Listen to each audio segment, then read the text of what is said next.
Local Food Rocks is more than just a blog, it's a mindset, a way to think about where your food comes from and a source of motivation to choose fresh and local whenever possible. Alicia Ghio is a passionate home cook and the woman behind that blog. We're excited to have you here on Style. Thank you for having me. I'm really excited to be here. So tell me a little bit about your blog. What can we find on it?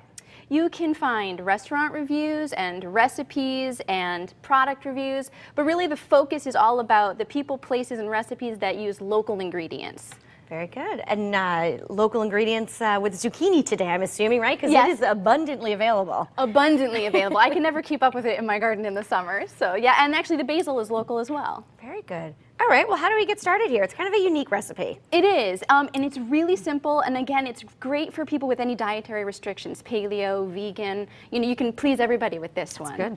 You'll start with 2 to 3, medium-sized zucchinis, and they do make a special spiralizer gadget that'll make these sort of fine noodles, but you don't even really need to have the special gadget. Okay. You can do it with a mandolin on the julienne setting, a hand peeler with a julienning blade like I have handy, here. Right? Okay. Yep, and you can even use a regular peeler. It'll just make the noodles a little wider, but the idea is you want to kind of shred your zucchini. Okay. So we'll start with my little stunt zucchini here, and we'll cut off the ends. And just to give you an example of what it'll be like, and you keep the skin right on it? Absolutely. There's good vitamins in there. Okay. And so then you just would go like this to your 2 to 3 zucchinis, and you get noodles. Yeah, kind of in a roundabout way, right? In a roundabout way. It gives you that feeling of a noodle. There you go. I mean, I love my carbs, but this is a great way to eat a little bit lighter. Very good. So you'll start with that, and then you just set that aside, and then you just have to make the pesto, which couldn't be easier. Pesto is so good on everything. Everything, exactly, and all different kinds of pestos. Sure. So we'll start with my little mini food processor, and you need a cup of coarsely chopped sun-dried tomatoes. These are the ones that are not packed in oil. You want just the plain ones. A little healthier? A little bit healthier, and you can really control the kind of oil and the seasoning that's on it. Got it. So you'll just add those to your little food processor. What else did you grow in your garden this year?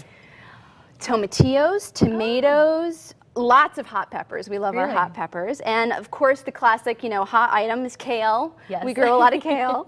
And I actually grew some carrots as well this year, which was kind of fun. That's great. All right, so then we'll start with that.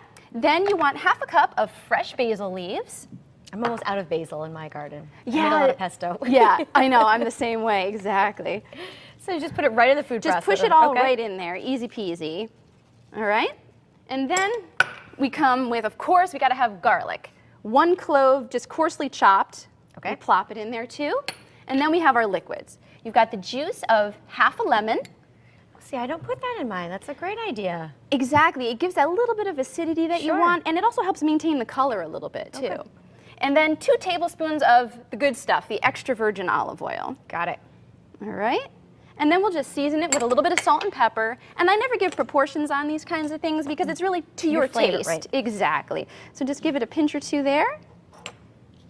All right. And then we just pop the lid on. Do you put red hot pepper or you save that for the end? I say that for the end. I know a lot of people are a little anti-hot and spicy, which I of course love. Yeah. So I say put that on at the end on your portion, and that way you don't blow anyone out of the water with it. That's a good thought. All right, just put this on and then just pulse it away. Oh, I need to plug it in. That helps, right? But it does a little bit. It's a handy little utensil. Isn't it great? It's the top of an immersion blender with a bunch of attachments. Good. So then,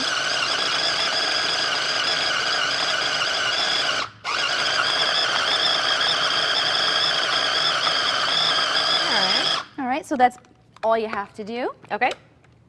Oh, And that you looks can, good. Right, exactly. And then, you'll just spoon it right onto your zucchini. Your faux noodles, or zoodles as they call them. Zoodles. I like that. Which is kind of fun. Exactly. Oh, this is pretty with the red tomatoes. Right, exactly. I think a dish has to look good and taste good. It kind of entices you. And then all you have to do is mix it around. And then I say to let it sit for 10 to 15 minutes because the salt and everything will release some of the water that's in the zucchini, and it'll really help the pesto kind of coat all the vegetables. And that's that. Would you serve it as a side dish or a main dish? Honestly, you could serve it as a main dish. Probably this is enough for like 2 people, but as a side dish, it's good for 4 people. Or if you just, you can just make a whole bunch of it, and it's great for a crowd. Very nice. And of course, we'll find the recipe on WTNH.com. Click on style. We'll have it on your blog as well. What is your blog? Absolutely, localfoodrocks.com. Very good. Thank you so much for being here. Thanks for having me.